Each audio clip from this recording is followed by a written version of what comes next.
Po tych 2 długich latach, podczas których Japonia była zamknięta dla turystów, wraz z DM Japan lecimy zdmuchnąć kurz z driftowozów i ponownie przetrzeć szlaki uwielbianej przez nas wszystkich Japonii. Ja nazywam się Stanny, a to jest Japan Trip 2022.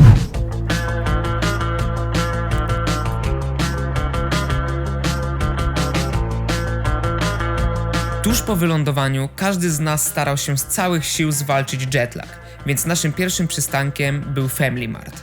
Po drodze spotkaliśmy już masę kultowych i ikonicznych JDM-ów, ale widok Japończyka, który zajechał pod przydrożny market swoim Skyem R32 GTR w idealnym stanie i kompletnej serii, dał nam do zrozumienia, że te kilka dni będą wydawać się nierealne. Po krótkiej gadce z właścicielem GTR-a, zszokowani ilością produktów do wyboru, zrobiliśmy swoje pierwsze zakupy. Oczywiście wjechała kawa, jako jeden z najważniejszych elementów diety całego tripa oraz coś do przekąszenia, tak aby móc jak najszybciej ruszyć dalej w trasę.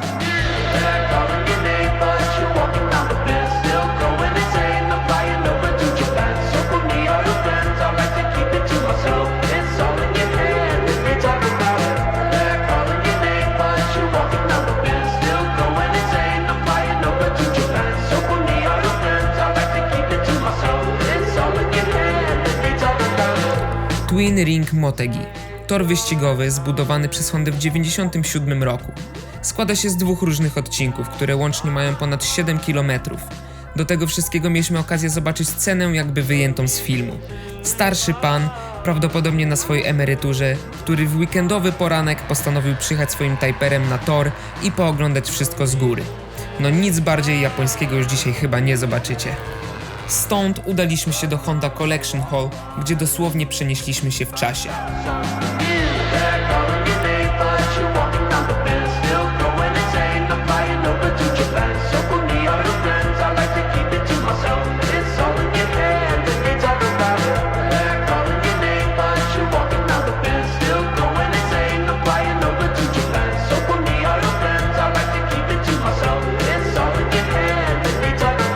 Spójrzcie tylko na to. 6-letnie dzieci, które spędzają wolny weekend w przedszkolnym warsztacie, gdzie uczą ich podstaw mechaniki.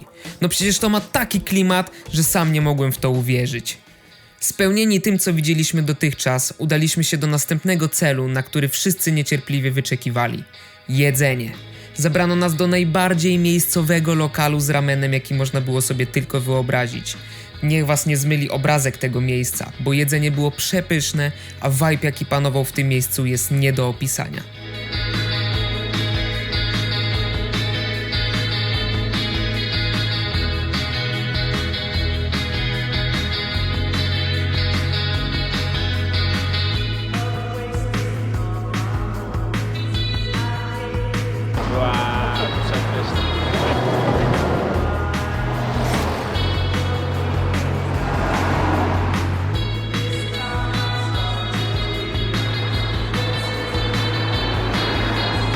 Końcówkę dnia spędziliśmy spokojnie. Wszyscy byli wymęczeni oraz najedzeni, więc załadowaliśmy się do samochodów i w drodze na nocleg zgarnęliśmy po piwku, po czym pojechaliśmy się rozpakować i zregenerować, tak aby być gotowi na następny dzień.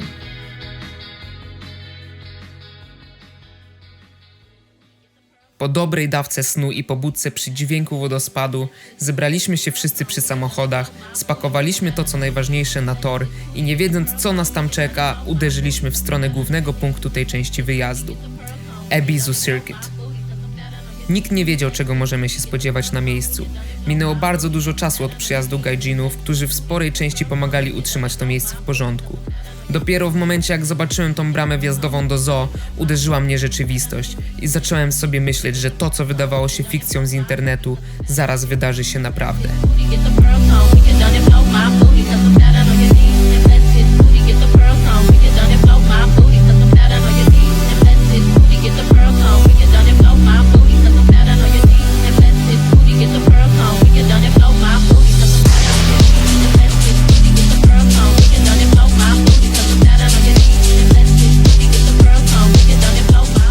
Wjazd na tor był dla nas ogromnym szokiem. Ilość tych wyjątkowych dla Europejczyków baz na projekty zaczęła nas przerastać. Kiedy dojechaliśmy do naszych boksów, okazało się, że auta są niemal gotowe do jazdy. Kilka z nich oczywiście wymagało drobnych poprawek, jednakże wszystkie wozy zostały przygotowane na nasz przyjazd i oprócz zamontowania foteli kubełkowych do świeżo zbudowanych aut, wymiana akumulatora lub podmienienie kół nie było wielkim wyzwaniem. Oprócz tego nic więcej nie było potrzebne do nadrobienia.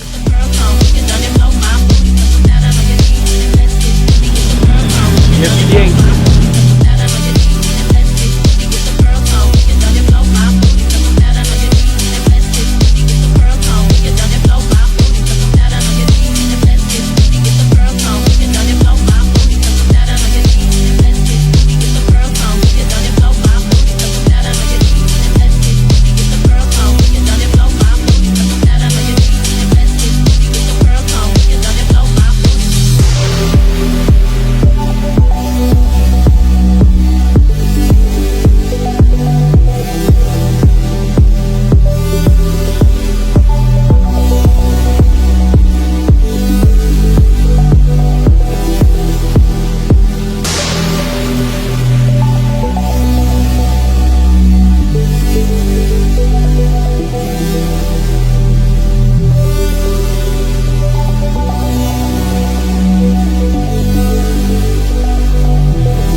Po zaczerpnięciu lekkiej dawki nostalgii i odwiedzeniu nitki Minami, która była prawdopodobnie jedną z najbardziej legendarnych tras w świecie driftu, pojechaliśmy zatankować JZX-y, zebraliśmy się w grupę i ruszyliśmy w stronę Skull Course, gdzie każdy z kierowców miał dzień na to, aby poznać swój wóz, przyzwyczaić się do niego i zobaczyć, co może być do ewentualnej poprawy.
Będąc w takim miejscu, gdzie jeździłeś na symulatorach i nagle na żywca się wpierdzielasz w JZX-a. To samo. Większy monitor! Tak, większy monitor.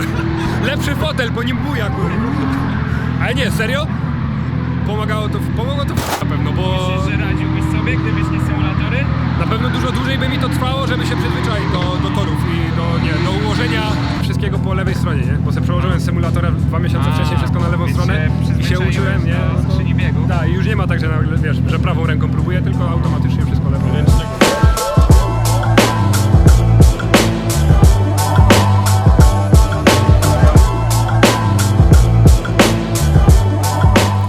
Pierwszy dzień na Ibizu możemy uznać za udany i zakończony. Teraz nastąpił mój ulubiony moment, czyli jedzenie. Wtedy właśnie pierwszy raz pojechaliśmy na taśmociągi. Melon soda, koreańskie kiełbaski, które były zwieńczeniem naszego drugiego dnia z Japan Trip 2022.